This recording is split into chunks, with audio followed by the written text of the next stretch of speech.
ସୁଭଦ୍ରା ଯୋଜନାର ବଡ଼ ଅପଡେଟ୍ ଆସୁଛି। ଯେହେତୁ ମାର୍ଚ୍ଚ 7 ତାରିଖ ସୁଦ୍ଧା ଲାଷ୍ଟ ଡେଟ୍ ରହୁଛି, ଏହି 7 ତାରିଖ ଭିତରେ ସମସ୍ତେ ଆପ୍ଲାଏ କରିବାକୁ ପଡ଼ିବ। ତା ସହିତ ମାର୍ଚ୍ଚ 8 ତାରିଖ ରହୁଛି ସେକେଣ୍ଡ କିସ୍ତି ଡେଟ୍। ତ ସେଇ ସେକେଣ୍ଡ କିସ୍ତି ଡେଟ୍ରେ ଆପଣମାନଙ୍କୁ ସମସ୍ତଙ୍କୁ ଏକାଥରକରେ ମିଳିବ କି ନାହିଁ ପୁରା ଅପଡେଟ୍ ମୁଁ ଆପଣମାନଙ୍କୁ ଦେଇଦେଉଛି, ଆପଣମାନେ ଜାଣିପାରିବେ। ତା ସହିତ ବ୍ୟାଙ୍କ ମିତ୍ରମାନେ ଆସିବେ କେଉଁମାନଙ୍କର ଭେରିଫିକେସନ୍ କରିବେ ତାହାର ସବୁ ଅପଡେଟ୍ ମୁଁ ଆପଣମାନଙ୍କୁ ବତାଇ ଦେଉଛି। ଯଦି ଚ୍ୟାନେଲକୁ ନୂଆ ଆସୁଛନ୍ତି ଚ୍ୟାନେଲକୁ ସବସ୍କ୍ରାଇବ୍ କରନ୍ତୁ। ତେବେ ଦେଖିପାରୁଥିବେ ସୁଭଦ୍ରା ଯୋଜନା ନେଇ ବଡ଼ ଘୋଷଣା। ଏହି ତାରିଖରେ ମିଳିବ ଦ୍ୱିତୀୟ କିସ୍ତି। ମାର୍ଚ୍ଚ 7 ତାରିଖ ପ୍ରଥମ କିସ୍ତି ଆବେଦନର ଶେଷ ତାରିଖ ରହିଛି। ଯାହା ଯାହା ମୁଁ ଅପଡେଟ୍ ମୁଁ ଆପଣମାନଙ୍କୁ କହିଛି, ତ ସେ ସବୁର ଅପଡେଟ୍ ମୁଁ ଆପଣମାନଙ୍କୁ ଦେଇଦେଉଛି। କିଛିଟା ମଧ୍ୟ ମୁଁ ଆପଣମାନଙ୍କୁ ଅପଡେଟ୍ ଦେଉଛି ଯାହାଥରେ କି ଆପଣମାନେ ଜାଣିପାରିବେ ତ ମାର୍ଚ୍ଚ 8 ତାରିଖ ଆପଣମାନଙ୍କୁ ସମସ୍ତଙ୍କୁ ମିଳିବ କି ନାହିଁ। ତ ସୁଭଦ୍ରା ଯୋଜନା ନେଇ ବଡ଼ ଅପଡେଟ୍। ମାର୍ଚ୍ଚ 7 ତାରିଖ ସୁଭଦ୍ରା ଯୋଜନାର ଡେଡଲାଇନ୍ ବୋଲି ବଡ଼ ଘୋଷଣା କରିଛନ୍ତି ଉପମୁଖ୍ୟମନ୍ତ୍ରୀ ପ୍ରଭାତୀ ପରିଡ଼ା। ତେବେ ଯେଉଁ 7 ତାରିଖ ରହୁଛି ମାର୍ଚ୍ଚ 7 ତାରିଖ ଯେଉଁମାନେ ଆପ୍ଲାଏ କରିନାହାନ୍ତି 7 ତାରିଖ ସୁଦ୍ଧା ସମସ୍ତେ ଆପ୍ଲାଏ କରିଦିଅନ୍ତୁ। 2025 ମସିହା ମାର୍ଚ୍ଚ 7 ତାରିଖ ସୁଦ୍ଧା ଯୋଜନାର ଆବେଦନର ଶେଷ ତାରିଖ ରହିଛି। ବର୍ତ୍ତମାନ ସୁଦ୍ଧା 80,46,000 ହିତାଧିକାରୀଙ୍କୁ ବର୍ତ୍ତମାନ ସୁଦ୍ଧା ସୁଭଦ୍ରା ଟଙ୍କା ମିଳିସାରିଛି। ତେବେ 1,46,00,000 ମହିଳା ବର୍ତ୍ତମାନ ସୁଦ୍ଧା ସୁଭଦ୍ରା ଯୋଜନାରେ ପଞ୍ଜୀକରଣ କରିଛନ୍ତି। ମାର୍ଚ୍ଚ 8 ତାରିଖ ମହିଳା ଦିବସରେ ଦ୍ୱିତୀୟ ପର୍ଯ୍ୟାୟ ସୁଭଦ୍ରା ଟଙ୍କା ମିଳିବ। ତେଣୁ ମାର୍ଚ୍ଚ 7 ତାରିଖ ସୁଭଦ୍ରା ଯୋଜନାର ପ୍ରଥମ କିସ୍ତିର ଶେଷ ତାରିଖ। ଏନେଇ ସୂଚନା ଦେଲେ ଉପମୁଖ୍ୟମନ୍ତ୍ରୀ ପ୍ରଭାତୀ ପରିଡ଼ା।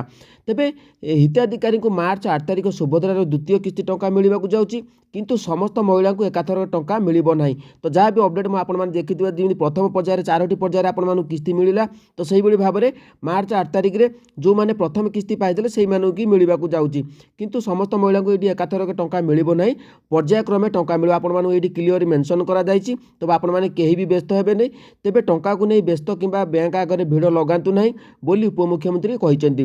ସୁଭଦ୍ରା ଯୋଜନାରେ ପ୍ରଥମ କିସ୍ତିର ଦ୍ୱିତୀୟ ପର୍ଯ୍ୟାୟ ଟଙ୍କା ହିତାଧିକାରୀଙ୍କୁ ଦିଆଯିବ, କିନ୍ତୁ ଏଥିରୁ ଅନେକ ବାଦ ପଡ଼ିଛନ୍ତି। ତେବେ ଏହି ହିତାଧିକାରୀଙ୍କୁ ବ୍ୟସ୍ତ ନ ହେବା ପାଇଁ ପରାମର୍ଶ ଦେଇଛନ୍ତି।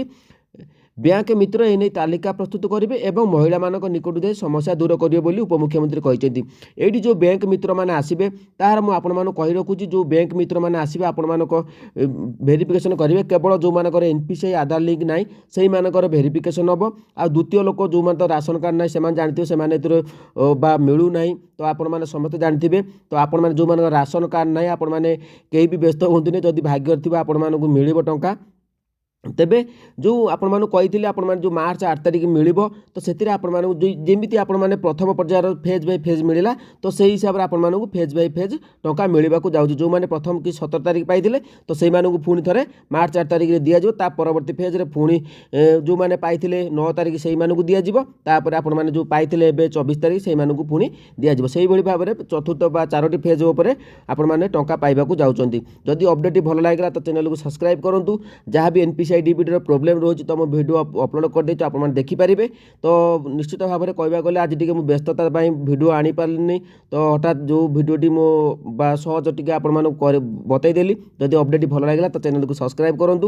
ଭିଡ଼ିଓ ଆସିବ କାଲିଠାରୁ। ଯେଉଁମାନଙ୍କର ଆପ୍ରୁଭାଲ୍ ଲିଷ୍ଟରେ ଅଛି ପଇସା ଆସୁନି ତ ସେମାନଙ୍କ ପାଇଁ ମୁଁ ସମସ୍ୟା ସମାଧାନ କେମିତି ହେବ ତାର ମଧ୍ୟ ରିସର୍ଚ୍ଚ କରିଛି, ଯାହାଫଳରେ ଆପଣମାନଙ୍କ ପାଇଁ ଆସିଯିବ ଭିଡ଼ିଓ। ତ ଆପଣମାନେ କେହି ବି ବ୍ୟସ୍ତ ହୁଅନ୍ତୁ ନାହିଁ।